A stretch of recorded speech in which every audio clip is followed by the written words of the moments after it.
وہ اللہ کے نام سے جو بڑا مہربان نہایت رحم کرنے والا ہے۔ بسم اللہ الرحمن الرحیم۔ آج کی رات جو شخص یہ تسبیح پڑھ کر سوئے گا، صبح تک اس کے جسم کی ہر لا علاج بیماری جڑ سے ختم ہو جائے گی۔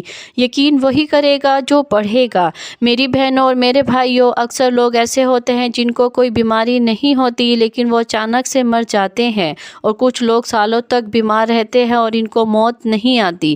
اور یاد رہے، جب بیماری لمبی ہو جاتی ہے تو اس بیماری سے نہ صرف مریض تنگ ہو جاتا ہے بلکہ اس کا خیال رکھنے والے بھی اس کی بیماری سے تنگ آ جاتے ہیں۔ یاد رہے کہ انسان پر جب بھی کوئی بیماری آتی ہے تو اللہ تعالیٰ ہی اس انسان کو اس بیماری سے شفا عطا فرماتا ہے۔ بعض اوقات شفا کسی ظاہری سبب سے حاصل ہوتی ہے اور بعض اوقات بغیر سبب ہی بیمار شفا یاب ہو جاتا ہے، لیکن یہ بات یاد رکھنے کی ہے کہ شفا تو اللہ تعالیٰ ہی دیتا ہے۔ اللہ کے سوا کون ہے جو شفا دے سکے؟ اور اسی چیز کو اللہ تعالیٰ نے قرآن پاک میں اس طرح بیان فرمایا ہے، وَإِذَا مَرِضْتُ فَهُوَ يَشْفِينِ۔ اور جب میں بیمار پڑتا ہوں تو اللہ مجھے شفا بخشتا ہے۔ سورۃ شعراء۔ اس لیے ہر مسلمان کے لیے ضروری ہے کہ وہ اپنی بیماری کے لیے شفا صرف اللہ تعالیٰ سے طلب کرے۔ یاد رہے، علاج کرانا منع نہیں ہے، لیکن علاج سے پہلے یہ ضروری ہے کہ نبی کریم صلی اللہ علیہ وآلہ وسلم کی تعلیمات کے مطابق اپنا علاج ان چیزوں سے کرنے کی کوشش کی جائے جن میں اللہ کے پیارے حبیب صلی اللہ علیہ وآلہ وسلم نے شفا بتلائی ہے۔ یاد رکھیں کہ قرآن پاک کو خود اللہ تعالیٰ نے مومنوں کے لیے شفا بتلایا، بلکہ یوں فرمایا کہ ہم نے اس قرآن کو مومنوں کے لیے شفا و رحمت بنا کر اتارا ہے۔ معلوم ہوا کہ اس قرآن پاک میں اللہ تعالیٰ نے شفا رکھی ہے، لیکن افسوس کہ ہم لوگ قرآن پاک سے دور ہو چکے ہیں۔ محترم ناظرین، اللہ تعالیٰ کی نعمتیں بے شمار اور لاتعداد ہیں جنہیں کوئی گن نہیں سکتا اور نہ کوئی ان کا احاطہ کر سکتا ہے۔ پیدائش سے موت تک انسان اللہ تعالیٰ کی دی ہوئی نعمتوں کو استعمال کرتا ہے اور اللہ کی نعمتوں میں بچپن، جوانی، بڑھاپا گزارتا ہے۔ سب سے پہلی نعمت انسان کی صورت میں ملتی ہے جو کہ اشرف المخلوقات ہے، پھر اعضاء کی سلامتی، قوت گویائی، قوت شنوائی، غرض تمام اعضاء اللہ کی طرف سے عطا شدہ نعمت کی صورت میں ہمیں ملتے ہیں۔ پھر انسان کو اپنی محدود زندگی میں لاتعداد اور بے شمار اللہ کی نعمتوں سے واسطہ پڑتا ہے، جسے ایک انسان اگر ساری عمر شمار کرنا چاہے تو شمار نہیں کر سکتا۔ چنانچہ قرآن پاک میں ارشاد باری تعالیٰ ہے، اگر تم اللہ کی نعمتوں کو شمار کرنا چاہو تو انہیں پورا شمار نہ کر سکو گے، بے شک اللہ بڑا بخشنے والا نہایت مہربان ہے۔ سورۃ النحل۔ اللہ تعالیٰ کی انہی عطا کردہ نعمتوں میں سے ایک نعمت صحت کی بھی نعمت ہے۔ صحت کی حالت میں انسان تمام دینی اور دنیاوی کام انجام دے سکتا ہے۔ صحت کی نعمت کی وجہ سے سکون کی زندگی گزارتا ہے، اطمینان قلب کے ساتھ رہتا ہے، مگر ہمارے معاشرے میں خاص طور پر صحت کی نعمت کی قدر نہیں کی جاتی۔ مسلمان پر ضروری ہے کہ وہ صحت کی نعمت پر اللہ کا شکر ادا کرے اور صحت کی حالت میں اعمال صالحہ پورے جذبے کے ساتھ انجام دے اور ناقدری سے اپنے آپ کو بچائے، جیسا کہ نبی کریم صلی اللہ علیہ وآلہ وسلم کا ارشاد ہے۔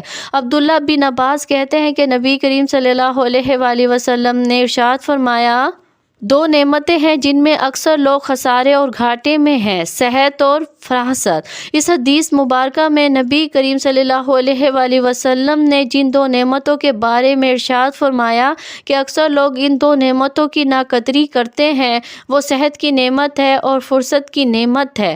جیسا کہ عام طور پر دیکھا گیا کہ اکثر لوگ فرصت کے اوقات میں فضولیات اور لغوات میں ضائع کر دیتے ہیں۔ فرصت کے اوقات میں اپنے آپ کو ایسے کاموں میں مشغول رکھتے ہیں جن کاموں میں نہ دنیا کا کوئی فائدہ حاصل کر سکتے ہیں اور نہ آخرت کو کوئی فائدہ حاصل کر سکتے ہیں۔ حدیث میں ہے کہ کوئی دن ایسا نہیں جب وہ طلوع ہوتا ہو مگر یہ کہ وہ پکار پکار کر کہتا ہے، اے آدم کے بیٹے، میں ایک نو پید مخلوق ہوں، میں تیرے عمل پر شاہد ہوں، مجھ سے کچھ حاصل کرنا ہو تو کر لے، میں قیامت تک لوٹ کر نہیں آؤں گا۔ دوسری حدیث میں حضور اکرم صلی اللہ علیہ وآلہ وسلم کا ارشاد ہے، آدمی آدمی کے اسلام کی خوبی یہ ہے کہ وہ لا یعنی کو چھوڑ دے۔ ترمذی۔ دوسری چیز جس کے بارے میں نبی کریم صلی اللہ علیہ وآلہ وسلم نے ارشاد فرمایا کہ اس کی اکثر لوگ ناقدری کرتے ہیں، وہ صحت کی نعمت ہے۔ صحت کی ناقدری اس طرح ہوتی ہے کہ صحت کے زمانے میں اگر آدمی کوشش کرے تو وہ اللہ تبارک و تعالیٰ کی خوب عبادت کر سکتا ہے، ذکر و اذکار کر سکتا ہے، تسبیحات کر سکتا ہے، قرآن کریم کی تلاوت کر سکتا ہے اور اعمال صالحہ میں، نیک کاموں میں اور عبادات میں خوب مجاہدہ کر سکتا ہے۔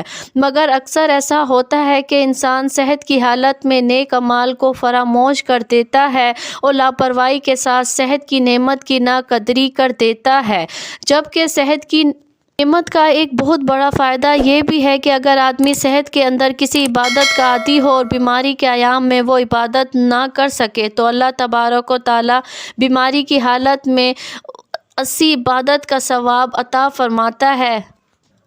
بیماری اللہ کی طرف سے آتی ہے اور اسے شفا بھی اللہ ہی دیتا ہے، جیسا کہ قرآن پاک میں ارشاد کہ جب میں بیمار ہوتا ہوں وہ اللہ ہی مجھے شفا دیتا ہے۔ بیماریوں کے لیے علاج کے لیے مختلف طریقے ہائے علاج مستعمل ہیں۔ انسان بیماری پر قابو پانے کے لیے ہر وقت کوشاں رہتا ہے، اس کے لیے نت نئی دوائیں استعمال کرتا ہے، لیکن شفا صرف اس وقت ملتی ہے جب اللہ کی طرف سے منظوری ہو۔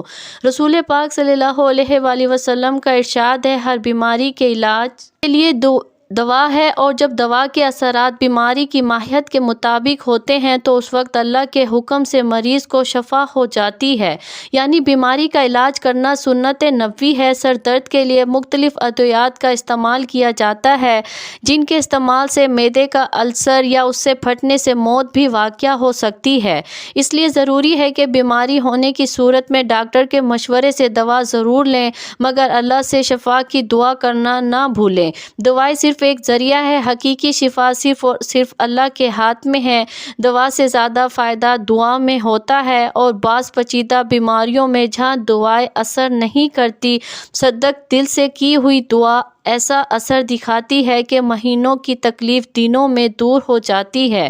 مریض اور معالج دونوں کا دھیان اللہ کی طرف ہو جائے سونے پر سہاگا والی بات ہے۔ دوا لینے سے پہلے مریض یہ خیال کرے کہ دعا صرف ضرورت کے درجے میں اور سنت نبوی سمجھ کر لے رہی ہوں یا لے رہا ہوں، لیکن شفا صرف اور صرف اللہ کے اختیار میں ہے۔ اللہ تعالیٰ ضرور مہربانی فرمائیں گے اور بیماری سے اس کی رحمت کے باعث نجات ملے گی۔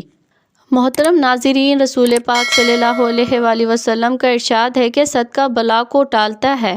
بیماری ایک بلا کی صورت میں نازل ہوتی ہے اور اس بلا کو ٹالنے کے لیے علاج کی صورت میں مختلف حلیے بہانے کیے جاتے ہیں۔ علاج کرنا اور صحیح طریقے سے علاج کرنا سنت نبوی ہے، کیونکہ رسول اللہ صلی اللہ علیہ وآلہ وسلم نے ارشاد فرمایا کہ ہر بیماری کا علاج موجود ہے۔ علاج کے ساتھ ساتھ یہ بھی ضروری ہے کہ مکمل شفا کے لیے اللہ تعالیٰ کے حضور جھک کر عاجزی سے دعا کی جائے، اس کی رحمت طلب کی جائے اور بیماری سے نجات کی التجا کی جائے۔ صدقہ واقعی بلاؤں کو ٹالتا ہے اور آدمی کو ناگہانی حادثات، تکالیف اور بیماریوں سے نجات دلاتا ہے۔ روزانہ صدقے کی عادت ڈالیں، چاہے 1 روپیہ ہی کیوں نہ ہو۔ بیماریوں اور حادثات سے بچنے کا یہ آزمودہ نسخہ ہے۔ روزانہ صدقے کی بدولت اللہ تعالیٰ کی رحمت متوجہ رہتی ہے اور اس کی وجہ سے آدمی محفوظ رہتا ہے۔ اس لیے ضروری ہے کہ روزانہ صدقے کی عادت کو اپنایا جائے۔ ہر بیماری کا علاج ہے اور شفا اللہ تعالیٰ نے دینی ہے۔ صدقہ بلا کو ٹالتا ہے۔ جب دوا کار اثر نہ کر رہی ہو تو پھر صدقہ دینا شروع کرے۔ صدقہ دینے سے پہلے اچھی طرح وضو کرے اور 2 رکعت نماز صلاۃ الحاجات پڑھ کر عاجزی اور انکساری کے ساتھ اللہ تعالیٰ سے دعا مانگے، اور اس کے بعد گھر سے نکلے اور پھر جو غریب اور نادار سب سے پہلے ملے اس کو صدقے کے پیسے دیں۔ یہ عمل روزانہ کرنا ہے۔ ہر دوسرے دن صدقے کے پیسے پہلے دن سے ڈبل کرتے جائیں، یعنی پہلے دن 10، دوسرے دن 20، تیسرے دن 30 اور چوتھے دن 40 روپے، اسی طرح 10 دن تک عمل جاری رکھیں۔ اس دوران علاج کے ساتھ ساتھ اللہ تعالیٰ سے شفا کی امید رکھیں۔ دکھوں، تکالیف، ناگہانی آفتوں اور حادثات سے بچنے کے لیے بھی عمل کافی گار ثابت ہوتا ہے۔ روزانہ صدقہ چاہے کتنا ہی کم ہو، حادثات اور تکلیف سے بچنے کے لیے تیر بہدف نسخہ ہے۔ رسول پاک صلی اللہ علیہ وآلہ وسلم کا ارشاد ہے، ہر بیماری کے علاج کے لیے دوا ہے، اور جب دوا کے اثرات بیماری کی ماہیت کے مطابق ہوتے ہیں تو اس وقت اللہ کے حکم سے مریض کو شفا ہوتی ہے۔ یعنی دوا کے ساتھ ساتھ شفا کے لیے بھی اللہ تعالیٰ کی رضا اور مہربانی کا شامل حال ہونا بہت ضروری ہے۔ حضرت خالد بن ولید رضی اللہ عنہ کا قصہ مشہور ہے کہ کفار نے ایسی زہر تیار کی کہ اگر زمین پر گرتی تو اسے بھی جلا دیتی تھی، اور کفار نے اس بات کا اعلان کیا کہ ہم نے اپنی تلواروں پر یہ زہر لگایا ہوا ہے، جس کے بدن کے ساتھ یہ زہر لگے گا وہ زندہ نہیں بچ سکے گا۔ جب حضرت خالد بن ولید رضی اللہ عنہ نے یہ بات سنی تو ان سے کہا، لاؤ ذرا تو میں بھی تو دیکھوں وہ زہر کیسا ہے۔ کافروں نے جب آپ کو وہ شیشی دی تو آپ رضی اللہ عنہ نے حضور اقدس صلی اللہ علیہ وآلہ وسلم کی بتلائی ہوئی دعا پڑھی اور وہ زہر کی شیشی منہ کے ساتھ لگا دی۔ کفار کی آنکھیں پھٹی کی پھٹی رہ گئی۔ پیارے بھائیوں، اسے بولتے ہیں یقین۔ اگر 1000 بار بھی قسم کھائی جائے تو بے جانا ہوگی۔ اللہ کے کلام اور حضور اقدس کے بتائے ہوئے اعمال میں بڑی طاقت ہے، اس لیے ان اعمال کو پورا یقین کے ساتھ کرنا چاہیے۔ تو چلیے بڑھتے ہیں آج کے اس عمل کی جانب جو کہ قرآنی عمل ہے اور ہر بیماری سے شفا کے لیے بہت ہی مجرب ہے۔